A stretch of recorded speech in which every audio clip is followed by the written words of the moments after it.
Alright guys, well, I have talked about what makes Led Zeppelin 3 great. I've talked about what makes Into the Outdoor great. Now I want to do something a little different. I want to clear the air on my thoughts about Led Zeppelin 4. It has been months since I first reacted to that album. I have listened to it several times over since then as well. I've never been able to really pinpoint what it is about that record I didn't necessarily like. Now, if you've been around the channel long enough to remember, you might remember that I called the album a faceless album. It had no identity or a cohesive flow to it or anything like that. I still stand by what I said about that, okay? I still believe that. I still believe it's the weakest Led Zeppelin album, and I'll go to my grave with that. Incredible collection of songs. I've always put this album in the sense of, like, this feels like the first prototype playlist, like, a great collection of songs, but not a good journey. I'm just being honest with you. That's how I felt about it. I really wanted to pinpoint what it was about this record that I didn't like. And a lot of people I remember saying that they love this album because it was kind of like a collection of the first three records all in one record. Totally see why that would appeal to some people. I really thought about it. The reason I don't like Led Zeppelin 4 is because I didn't get anything new out of it. Now let me explain.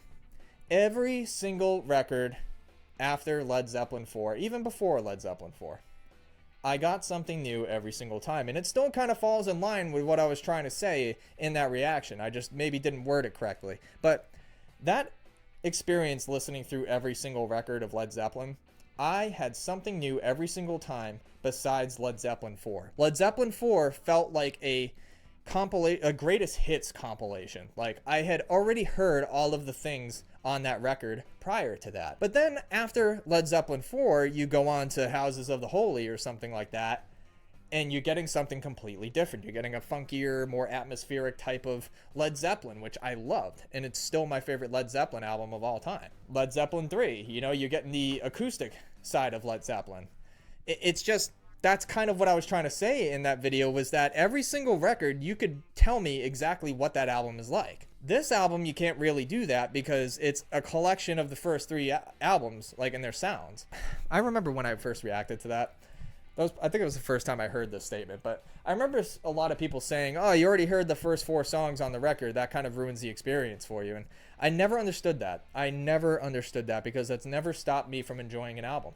Never has. Like, for instance, In Utero, my favorite album of all time. If you've been around the channel long enough, you'll know that, by Nirvana. And I knew half of the songs on that record before I even became a Nirvana fan.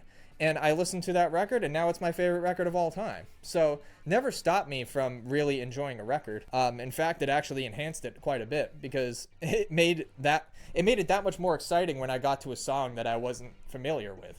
Because I'm like, ooh, what are they going to follow up Heart-Shaped Box with, you know? Like, that's just kind of how I look at it. Like I said it before, like, going from a song like Rock and Roll, and then next thing you know it, you're standing in Middle Earth with Battle of Evermore. It just does not do it for me. I don't understand that. When I go and listen to an album, I go into an album as if like it's an exhibit, okay? When I go to an art museum and I go to the Van Gogh exhibit, I want to stay in the Van Gogh exhibit at least like for 8 or 9 paintings. I want to know what Van Gogh is like. I don't want to look at one Van Gogh painting and then go over to the Michelangelo exhibit and look at one painting over there. And then after that, go over to some other artist painting, whatever, you know? Like, if I'm in the Led Zeppelin 2 exhibit, I want to stay in that exhibit. I don't want to jump around to different places. And that's how I felt listening to Led Zeppelin 4. It just doesn't make sense to me. I really do feel like this album, too, gets the praise that it does a lot as well because of the timing of its release. From what I've heard from a lot of people that were around at the time of its release, like, Led Zeppelin 3 was a pretty divisive album, I guess, within the fandom, and I totally understand that. I mean, it's not the kick the door down type of Zeppelin that people were used to. You're leaning into folk influences and acoustic Zeppelin, and I love that personally.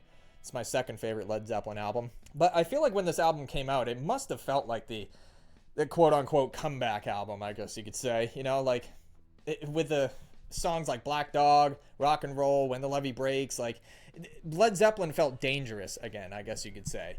And I could totally see why this might feel like the comeback album in that catalog. Like, it's weird, man. But I feel like when an album becomes that, like, has that type of status as the comeback album, it kind of cements itself in the band's legacy and almost becomes untouchable in that sense. Like, they did the impossible. You know, people weren't pleased with their last record and thought they were done, and then, you know, they released the album and it's like, oh my god, they're back. Like, Don't get me wrong, I got my bands like that, totally, but I just feel like this album was very interesting to react to, man.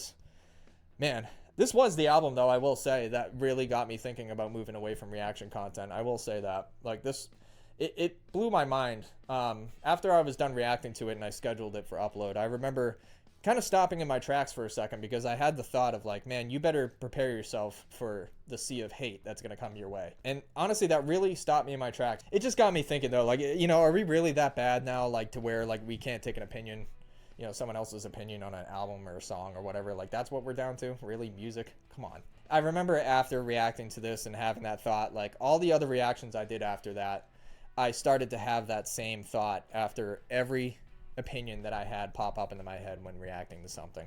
I still never lied. I always gave my honest opinion about something, but I always had that thought after, like, oh man, are they gonna like that opinion? You know, when I said that Roundabout was a one and done, all you Yes fans out there, my lord, still a one and done, by the way. No, man, it's just crazy. This was the album that definitely did that, though. Like, it kind of, and I'm glad it did, honestly. I am. Like, I'm glad with where the channel is. I'm glad with the content that I'm putting out right now and all that stuff. But now, if you enjoyed this album, I really, I'm not trying to take that away from you at all. I genuinely hope you enjoy this album, and I hope you think it's the greatest album of all time. I genuinely hope that is the case for you. It's just not for me. I think Led Zeppelin has so many better records in their catalog, and that's my final verdict on Led Zeppelin 4. I didn't like this album because I got nothing new out of it. Now, let me know in the comments below what you love about this album, or even if you dislike it. Do you agree with me? Let me know in the comments below. I'm sure there's probably going to be very few people that agree with me, but if you're out there, let me know. Back me up, man. Come on. Let's get this going a little bit. I kind of need to build a wall around me a little bit, you know? No, guys, let me know in the comments below. I really do want to talk to you about it. Let's have the discussion civilly. Let me know. Thanks for watching. God bless, and I will see you in the next video. See ya.